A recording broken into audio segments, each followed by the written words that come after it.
por favor.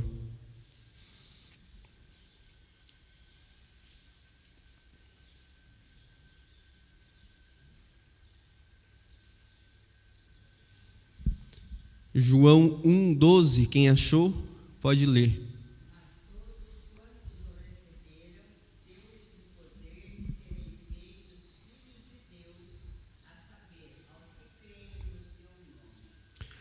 Então aí nós já temos uma certa diferença.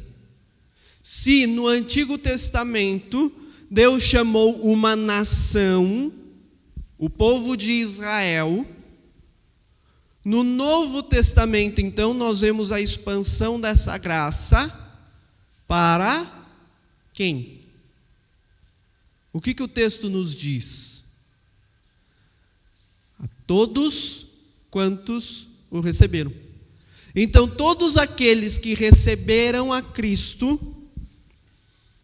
o Filho de Deus, foi-lhes dado o poder de serem filhos de Deus. Então, no Novo Testamento, não importa mais se você é judeu ou não. Se você crê no Filho de Deus e você recebe o Filho de Deus, então você faz parte do povo de Deus. Não importa se você é judeu ou descendente de judeu, como eu, o cabelinho enrolado, tudo, dá uma pista. Ou se você é norte-americano, se você é brasileiro, se você é japonês, se você é chinês, se você é sul-coreano, australiano, não importa. Se você crê em Deus, crê no Filho de Deus e o recebe, você faz parte do povo de Deus. Como nós cantamos, baseado na Bíblia, ou há muitos anos não cantamos, de todas as tribos, povos e raças. Não importa mais. O que importa é se você recebe o Filho de Deus, e então você faz parte do povo de Deus. Mateus 16, capítulo 18. Quem achou aí pode ler.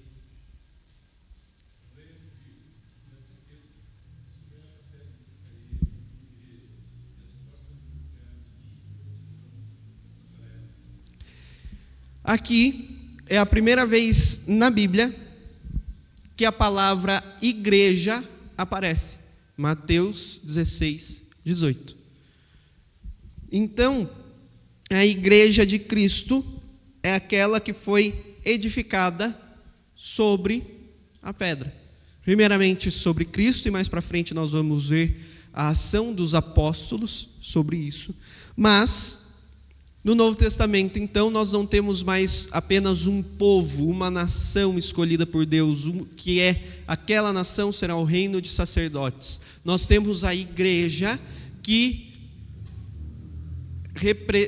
é representada por pessoas de todas as tribos, povos, nações, raças, e que receberam, se tornaram filhos de Deus pela ação de Cristo.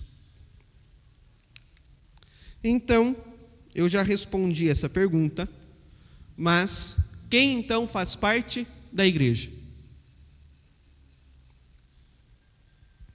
Quem pode ser considerado parte da igreja? Atos 15, versículo 7 até o 9. Quem achar, pode ler. Atos 15, do 7 ao 9.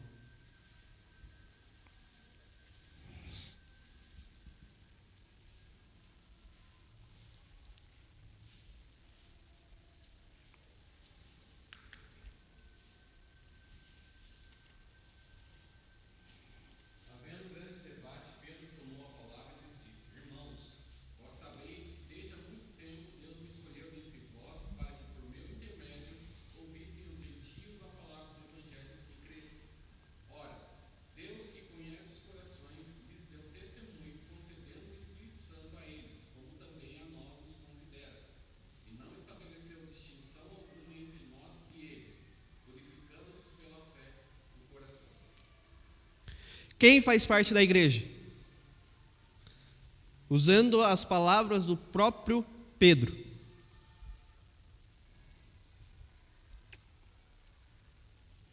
Ninguém.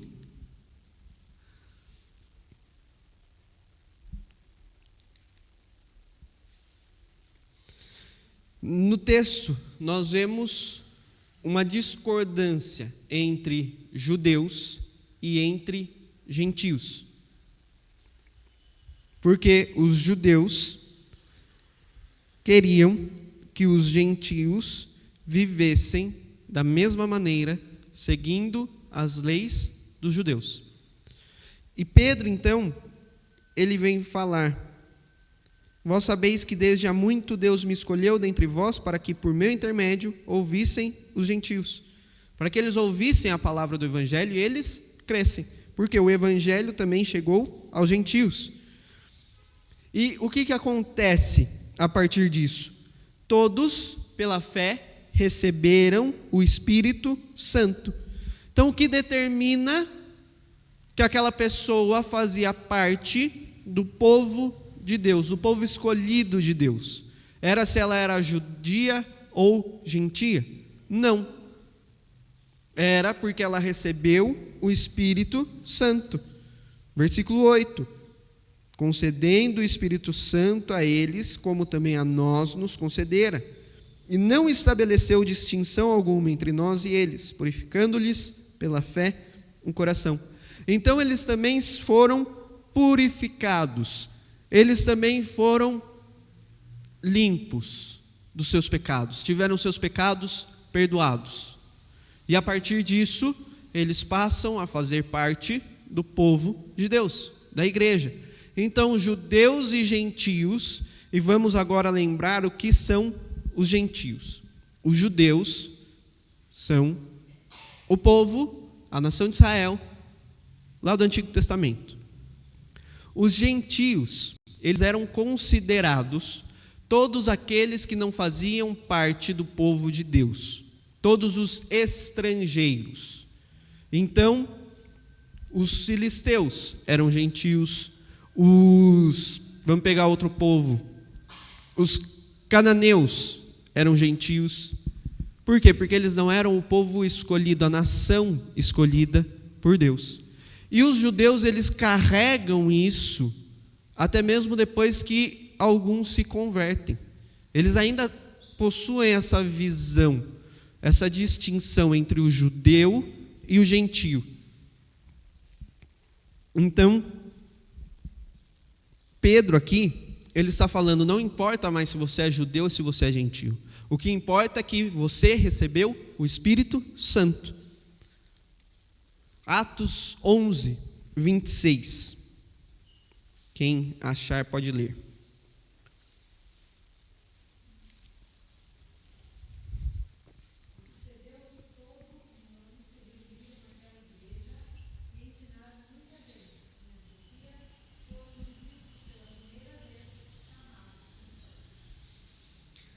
Então, um pouquinho antes dessa discussão que Pedro explica, sobre os judeus e gentios, nós temos os discípulos sendo chamados pela primeira vez como cristãos. Então, eles são chamados de cristãos pela primeira vez. É aí então que nós começamos a ser chamados de cristãos. Os seguidores de Cristo, aqueles que seguem a Cristo, aqueles que vivem como Cristo, que pregam o que Cristo pregou, que fazem o que Cristo fez, que vivem o que Cristo viveu. Então, em Atos 11, 26, é a primeira vez que a igreja é chamada de igreja cristã. Então, o que é a igreja? Como nós podemos definir a igreja? Hoje é domingo, hoje eu vou à igreja. A igreja é um edifício. A igreja é uma denominação. A igreja é algo cultural. Eu vou à igreja porque eu sempre fui. Desde pequenininho, eu sempre fui e eu continuo indo. Porque se eu não for, é estranho. O que é a igreja?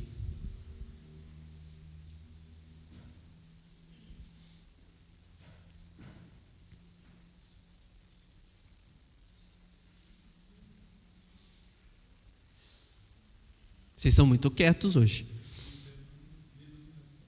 Denominação? Quem mais? Sim, denominação. Lugar de comunhão. O corpo de Cristo. Olha só. A Bíblia, ela tem um conceito um pouco diferente sobre o que é a igreja. A Bíblia, ela não se prende ao conceito de edifício, ao conceito de denominação ou a um conceito de cultura. Se nós pegarmos algumas culturas que nós temos espalhadas pelo mundo, eles batem no peito e afirmam que eles são uma cultura cristã, fundada nos princípios judaico-cristãos. Só que quando nós pegamos a vida dessa nação, nós vemos que essa nação está muito longe de ser uma nação cristã. Nós podemos dizer que culturalmente, trazendo para um exemplo nosso, o Brasil é um país cristão. Afinal, quantas pessoas você conhece que declaram que não acreditam em Deus? Pouquíssimas. Ateu declarado, eu conheci um na faculdade. Por mais torta que seja a vida da pessoa, ela frequenta alguma denominação.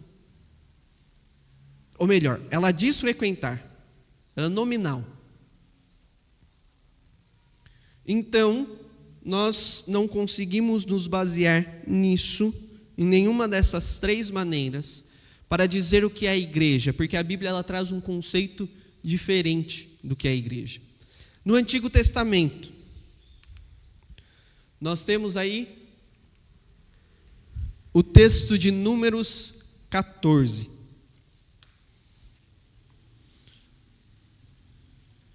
Números 14 nos diz exatamente assim. 14, versículo 6. Versículo 5. Então Moisés e Arão caíram sobre o seu rosto perante a congregação dos filhos de Israel. O termo que significa congregação nesse texto, e aqui o pastor ele gastou o seu hebraico bíblico, e o presbítero que lute para entender o que significa. Carral significa chamar. No contexto bíblico, significa que eles foram convocados para um propósito específico. Ou seja, os judeus, eles foram chamados, convocados, congregação convocada para um propósito específico, para uma ação, um objetivo específico. Então, no Antigo Testamento, a igreja, ela era convocada com um objetivo específico. Eles estavam reunidos ali com um propósito. Era algo específico. Nós estamos aqui para tal coisa. Nós estamos aqui para, no caso do texto, murmurar contra Moisés e contra Arão. Nós estamos aqui para comemorar a festa da Páscoa. Nós estamos aqui para oferecer sacrifícios. Era um propósito específico. E então, nós temos, em Êxodo 12, 6, uma outra utilização do termo congregação ou congregar.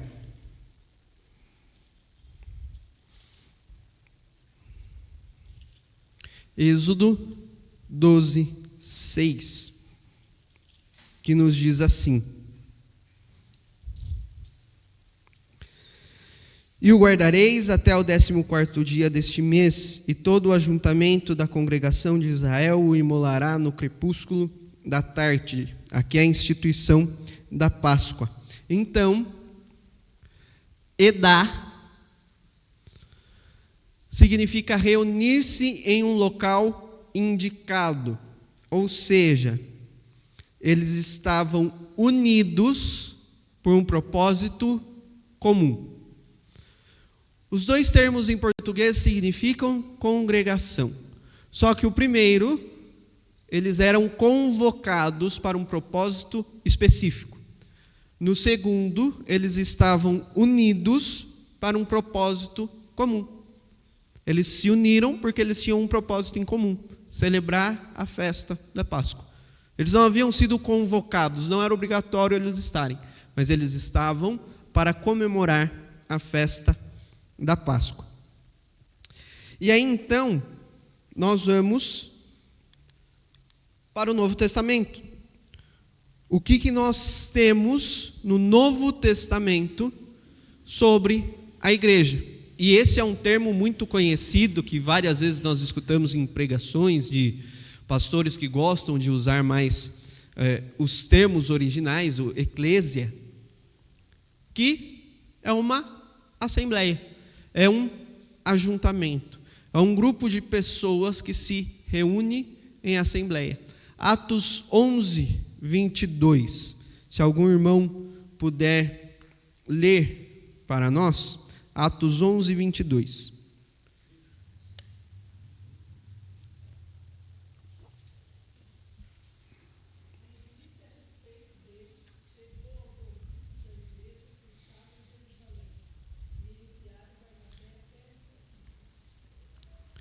Então, aqui no Novo Testamento, nós já temos o termo igreja, não é mais o termo congregação sendo usado, é o termo igreja. E aqui esse termo se refere à igreja que estava em Jerusalém. Nós já temos a associação com uma cidade. Então, a igreja, a assembleia aqui, ela está falando, tratando de um grupo de cristãos de uma determinada cidade. Então, igreja aqui, assembleia aqui, se refere ao grupo de cristãos de uma cidade. Da cidade, nesse caso, da cidade de Jerusalém. Nós temos, então, um outro acontecimento do termo assembleia ou eclésia, significando um grupo de cristãos. Só que agora, em 1 Coríntios 16, 19. Quem pode abrir lá? 1 Coríntios 16, 19.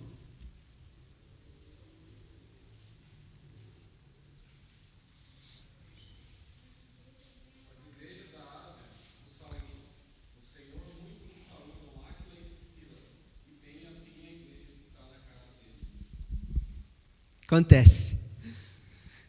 A igreja que está na casa deles. Então agora a eclésia não significa mais a igreja, o grupo de cristãos de uma determinada cidade.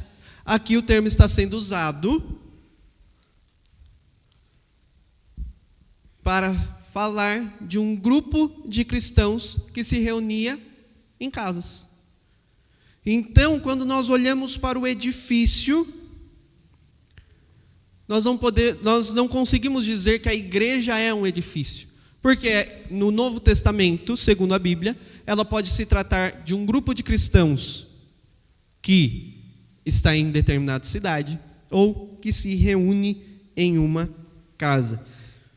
Então aqui nós já vimos como que era a ideia de igreja no Antigo Testamento, que era a congregação, era a reunião do povo, do reino de sacerdotes, do povo santo, da nação santa de Israel, escolhida por Deus. Nós vimos que no Novo Testamento, essa salvação, ela se estende a judeus e a gentios, que não há mais distinção entre o povo, e que um determinado grupo de cristãos que se reúnem em algum lugar para louvar a Deus, para adorar a Deus, para estudar a palavra, para conhecer mais sobre Deus, pode ser chamado de igreja. Não somente o edifício, não somente a denominação, não somente uma cultura, mas o povo reunido se chama igreja. Então, a partir de agora, quem é o cabeça? Quem governa a igreja? Quem está acima da igreja, governando a igreja?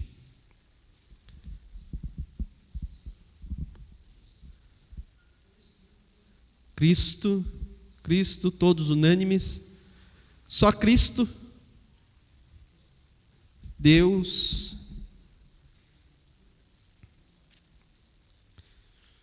Eu acho que esse ponto vai ser um pouco polêmico. Vamos lá. Mateus 16, 18. O texto já foi lido aqui, então eu vou ler aqui. Também eu te digo que tu és Pedro, e sobre esta pedra edificarei a minha igreja, e as portas do inferno não prevalecerão contra ela.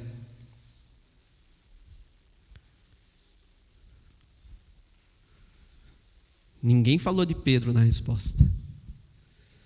Por que esse texto está aqui? Por que Pedro pode ser considerado um dos cabeças da igreja? Que o próprio Cristo falou que ele era a pedra sobre a qual a igreja seria edificada. E aqui Cristo está tomando a Pedro como o representante dos apóstolos, como aquele que era o presidente, digamos assim, dos apóstolos. Era o que tomava o primeiro lugar de fala, era aquele que encabeçava as decisões. E por que então ele é tido como um dos cabeças da igreja? Porque nós acreditamos e nós seguimos o ensino dos apóstolos. Então Pedro aqui ele está representando os apóstolos, o ensino dos apóstolos, porque foram eles que receberam a incumbência de falar, de ir, de pregar o evangelho, que se estende a nós.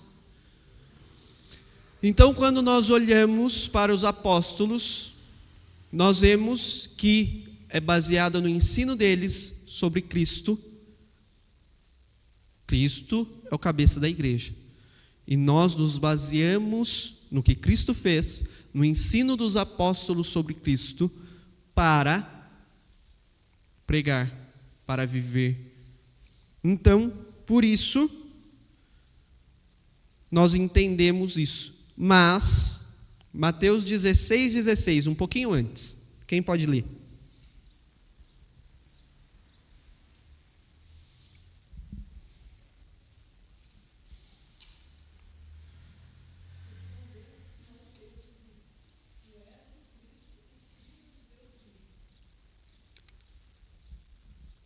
Cristo, como o próprio apóstolo Paulo diz, é o cabeça da igreja.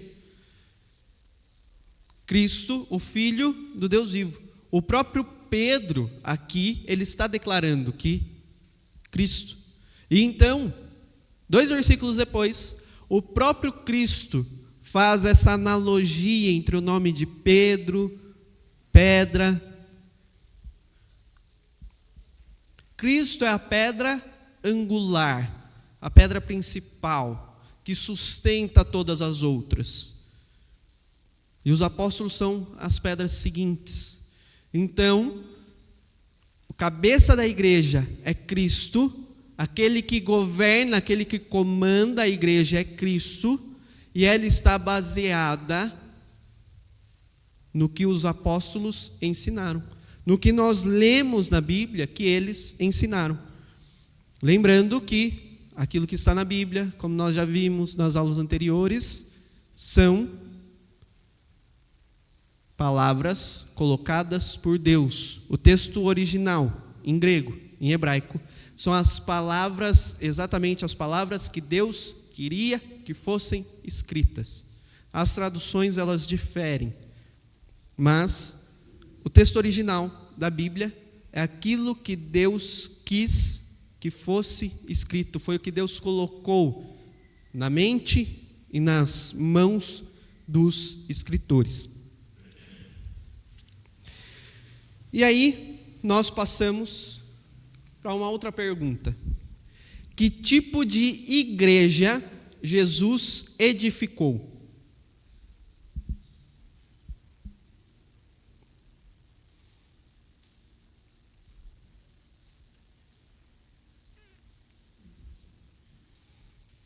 Foi um edifício? Foi uma denominação? Foi uma cultura?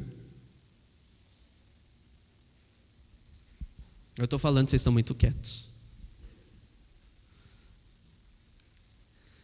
A igreja edificada por Jesus é um organismo espiritual formado pelo conjunto dos salvos de todos os tempos.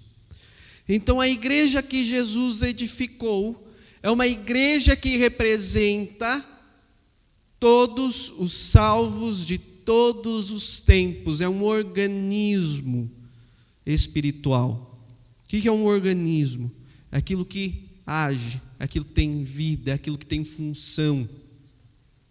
E que é formado por todos os salvos de todos os tempos. E aqui nós temos 4 divisões sobre essa igreja. Nós temos 4 partes dessa igreja. Quem acertar vai ganhar um doce.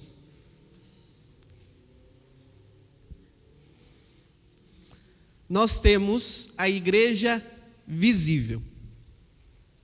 Quem arrisca o que é a igreja visível?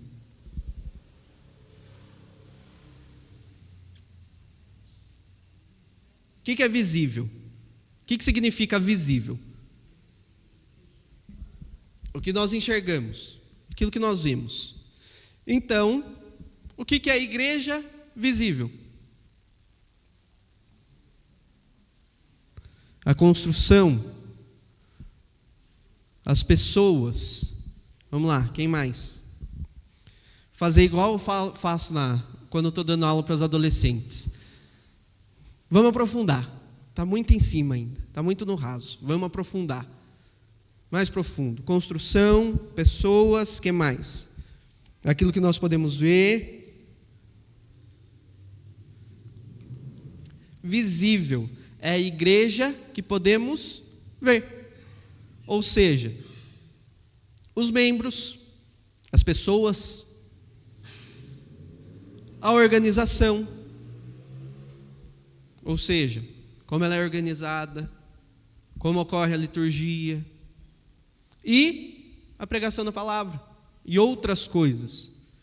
A pregação da palavra faz parte da igreja visível. Uma aula de escola dominical, um estudo bíblico, uma reunião de oração, uma devocional, e principalmente a pregação da palavra de Deus, demonstra a igreja visível, aquela que nós podemos ver. Então, se nós temos a igreja visível, nós temos a igreja invisível. E o que é a igreja invisível? Como nós podemos definir a igreja invisível?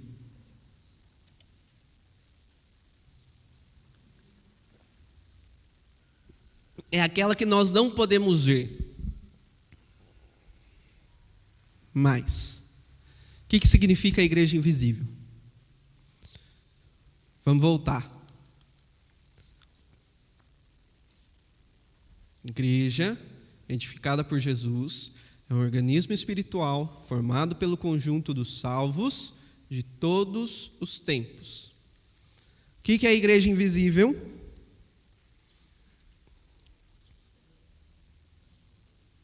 Os eleitos, escolhidos por Deus. Não importa se nós estamos aqui, A igreja invisível é a igreja da qual nós fazemos parte. É o conjunto de todos os salvos do presente, do passado, de 1000 depois de Cristo, da época de Cristo, de 1000 antes de Cristo, 2000 antes de Cristo, de Gênesis a Apocalipse, e do futuro, até Cristo voltar. Então, a igreja invisível são todos os salvos de todas as épocas. Somos nós que estamos reunidos aqui, são outros irmãos das outras igrejas de Itapeva que neste momento estão reunidos nas suas escolas dominicais, de outras denominações, que não a presbiteriana, dos Estados Unidos, da Coreia, da Europa, da África. É o conjunto de todos os salvos. Abraão, Moisés, Pedro, Paulo, nós, as gerações futuras. Essa é a igreja invisível. A visível é aquela que nós vemos.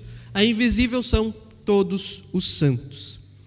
Então, nós temos a segunda parte dessa divisão, que é a igreja militante. Hoje em dia tem que tomar até um pouco de cuidado de falar da igreja militante. O que é a igreja militante? A igreja que milita.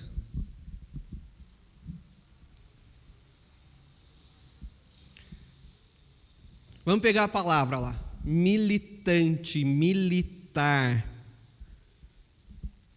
A igreja que, segmento da igreja que ainda está na terra, que ainda está lutando, que ainda está sofrendo os efeitos do pecado, ainda está aqui, dia após dia, lutando contra o mal, o sistema universal de pecados, o mal. Por isso que Cristo, na oração dominical, ele diz: livrai-nos, ou livra-nos do mal. É o sistema do pecado, do mal que existe no mundo. Somos nós que ainda estamos aqui lutando dia após dia contra o pecado e contra as consequências do pecado. Então, se nós temos a igreja militante que ainda está aqui, que ainda está lutando, que ainda está batalhando, que ainda está buscando mais e mais a Deus, nós temos a igreja triunfante. Qual igreja que é essa? A igreja que subiu, está lá no céu, que triunfou. O que Cristo faz quando Ele vence o pecado, vence a morte, vence todas essas coisas na cruz e ascende aos céus? Como nós colocamos, que Cristo, Ele triunfou, que Cristo venceu. Então, aí, o segmento da igreja triunfante é a igreja que está no céu com Cristo.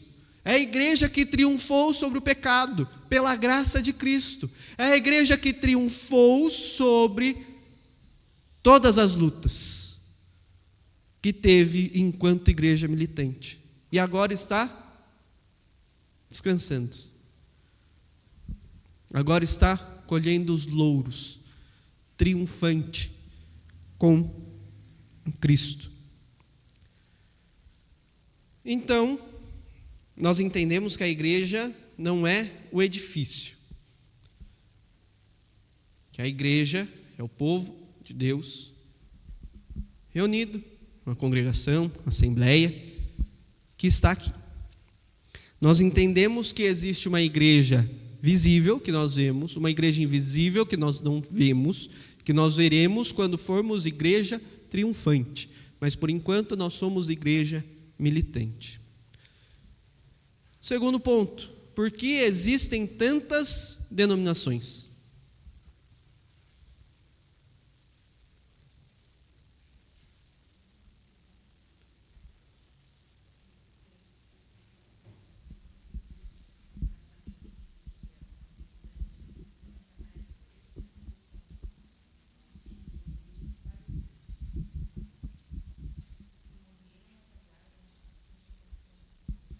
Tá.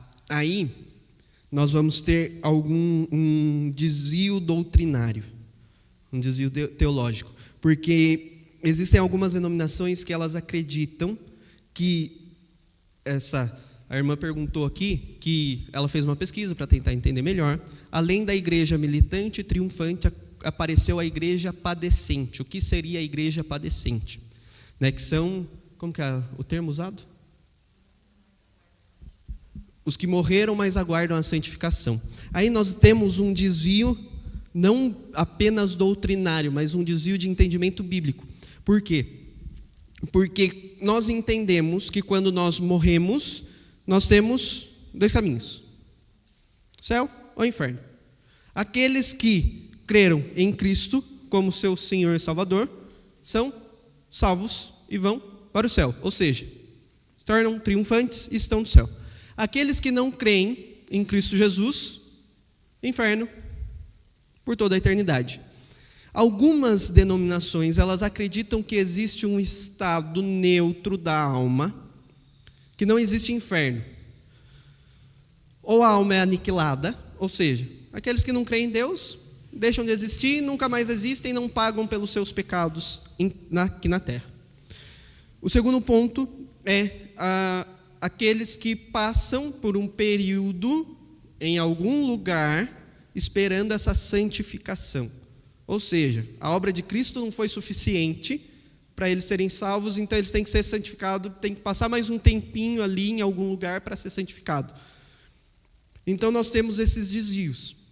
Então por isso que nós acreditamos que só existem dois tipos de igreja, a militante e a triunfante. Porque só existem dois caminhos. Você afirmar que alguém está em algum lugar esperando para ser santificado, você está falando que a obra de Cristo não foi suficiente. Sim.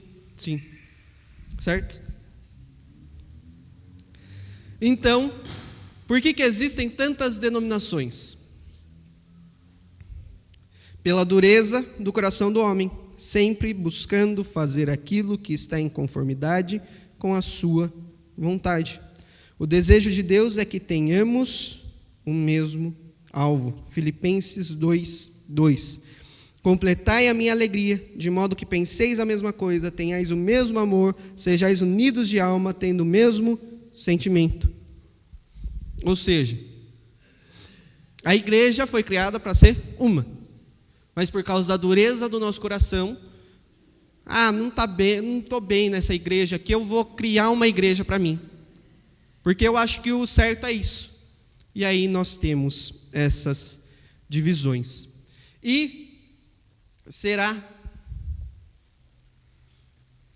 nós temos aqui alguns atributos da igreja. Alguém pode ler Efésios 4, de 4 a 6, por favor?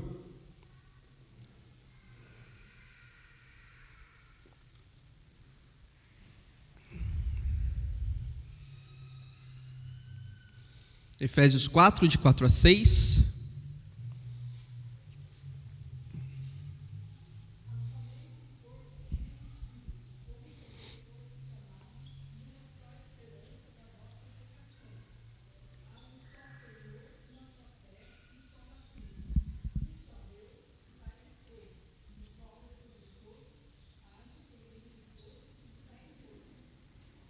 Então, um só povo, um só Deus, um só Senhor, uma só fé, um só batismo. Não importa qual denominação, você crê e confessa Cristo como Senhor e Salvador da sua vida, vive uma vida voltada para Deus, negando os prazeres da carne, vivendo para a glória de Deus, você faz parte da igreja de Deus. Só que algumas denominações são melhores que as outras, né? A presbiteriana é a melhor. Não queria falar, mas falei. Então, qual que é o outro atributo da igreja? Santidade. A igreja é uma igreja que vive em unidade, ela é uma. A igreja está em santidade, deve viver a santidade. Santo, o que significa ser santo? Separado por Deus, para Deus, separado do pecado, afastado, retirado do pecado para viver para Deus, para viver de modo que agrade a Deus, de modo que glorifique a Deus. Nós fazemos parte da igreja católica. Católica, apostólica, romana? Não. Católica, não sei, não. Catolicidade da igreja. Igreja, o que significa católico? O termo da palavra. Universal. Ou seja, nós fazemos parte da igreja universal. E não é a que tem a TV lá, tá? Não é o canal Novo Tempo, não é o canal Record. É a igreja universal de todos os santos. Um único povo, único, unidade. Um povo santo, separado por Deus. A apostolicidade. Então, os atributos da igreja, ela é uma, unidade. Ela é santa, ela é universal. E ela está edificada sobre o fundamento dos apóstolos, sobre o ensino dos apóstolos, sobre aquilo que os apóstolos iniciaram, que foram pela primeira vez chamados cristãos. E aqui nós temos um ponto muito importante, algumas Bíblias ainda têm, lá no finalzinho, quase escondido, quase caindo para fora da Bíblia, credo apostólico. O que nós cremos? Creio em Deus Pai, Todo-Poderoso, Criador do céu e da terra. E aí nós vamos juntando todas as outras 7 aulas que nós já tivemos. Creio em Deus Pai, que é Todo-Poderoso, que criou todas as coisas. Creio em Jesus Cristo, o Filho, seu único Filho, nosso Senhor. E agora começa a falar sobre a obra de Cristo, o qual foi concebido por obra do Espírito Santo. Nasceu da Virgem Maria, padeceu sob o poder de Pôncio Pilatos, foi crucificado, morto, sepultado, desceu ao Hades, ressurgiu dos mortos ao 3º dia, subiu ao céu, está sentado à mão direita de Deus Pai Todo-Poderoso, de onde há de vir para julgar os vivos e os mortos. E creio no Espírito Santo, na Santa Igreja Universal, na comunhão dos santos, na remissão dos pecados, na ressurreição do corpo, na vida eterna. Amém. Esse é o ensino dos apóstolos. Essa é a apostolicidade que nós temos. Nós cremos naquilo que os apóstolos deixaram no credo apostólico. Isso baseia a nossa fé. Nós cremos no Deus Pai, no Deus Filho, no Deus Espírito Santo. O Deus Pai que tudo criou, o Deus Filho, único Filho, que nasceu, concebido por obra do Espírito, da Virgem Maria, padeceu sob Pôncio Pilatos, toda a obra de Cristo, crucificado, morto, sepultado, desceu ao Hades, ressurgiu dos mortos, subiu ao céu, está sentado à mão direita de Deus, que voltará para julgar vivos e mortos. E o Santo Espírito, a ação do Espírito Santo, a Igreja Universal, a comunhão dos santos, a remissão dos pecados e a ressurreição do corpo. É nisso que nós cremos, isso que baseia a nossa fé.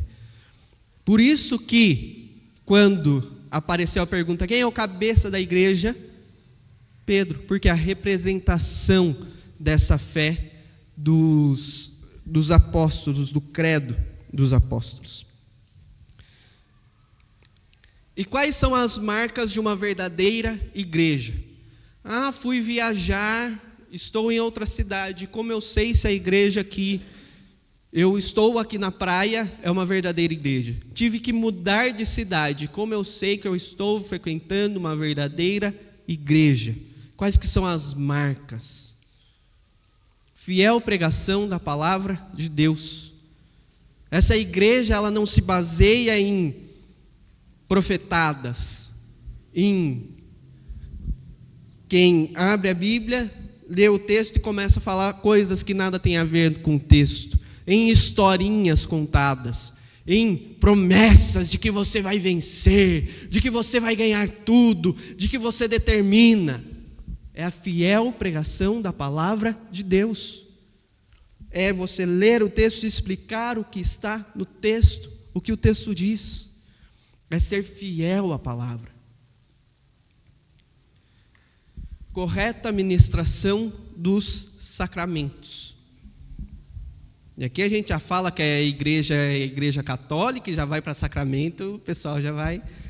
Mas quais que são os sacramentos da igreja que foi deixada por Cristo Jesus? Quais são os sacramentos que Cristo Jesus deixou para a sua igreja? O batismo e a ceia. O batismo e a comunhão, a ceia do Senhor. A igreja está administrando o batismo, a ceia. E isso é a marca de uma igreja que acredita em Cristo, que segue a Cristo, que vive a Cristo.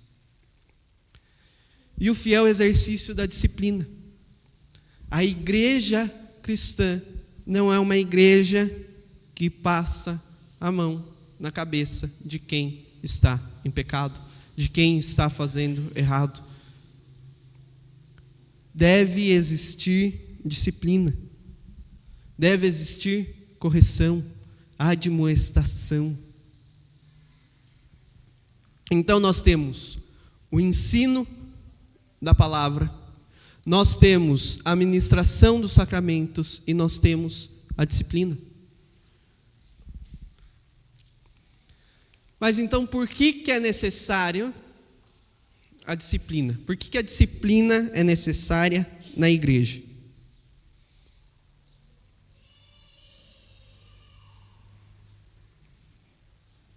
Ninguém quer ser disciplinado? Correção. Sem a disciplina, até os verdadeiros crentes correm o risco de se corromper. 1 Coríntios 5, de 1 a 5, e versículo 13, se as salas ainda não subiram, eu vou ler o texto. 1 Coríntios 5, de 1 a 5. Geralmente se ouve que há entre vós imoralidade e imoralidade tal, como nem mesmo entre os gentios, isto é, haver quem se atreva a possuir a mulher de seu próprio pai. E contudo, andais vós ensoberbecidos e não chegastes a lamentar, para que fosse tirado do vosso meio quem tamanho ultraje praticou. Eu, na verdade, ainda que ausente em pessoa, mas presente em espírito, já sentenciei como se estivesse presente que o autor de tal infâmia seja, em nome do Senhor Jesus, reunidos vós e o meu espírito com o poder de Jesus nosso Senhor, entregue a Satanás para a destruição da carne, a fim de que o espírito seja salvo no dia do Senhor Jesus. 13. Os de fora, porém, Deus os julgará. Expulsai, pois, de entre vós o malfeitor. Então, sem a correta aplicação da disciplina, até mesmo aqueles que são os verdadeiros crentes, eles correm o risco de se corromper. De, fulano ali está vivendo de maneira errada, não acontece nada com ele. Por que eu estou aqui, certinho? Vamos dar umas escapadas também. Vamos dar umas erradas. Não acontece nada. Não é disciplinado, não é corrigido. Ninguém vai conversar com ele, ninguém vai corrigir.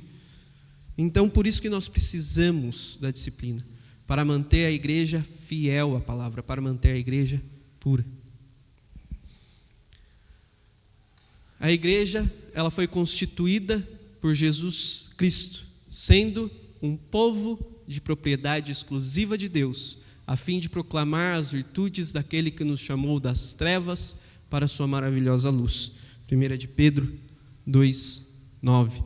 Então, a igreja, no Antigo Testamento, era uma nação santa, escolhida por Deus, um povo escolhido por Deus, que se reunia com um propósito ou com algo em comum para adorar, louvar, glorificar a Deus. No Novo Testamento, nós vemos que essa igreja, ela não passa mais a ter essa distinção de ser uma nação, mas é todo o povo, todos os santos,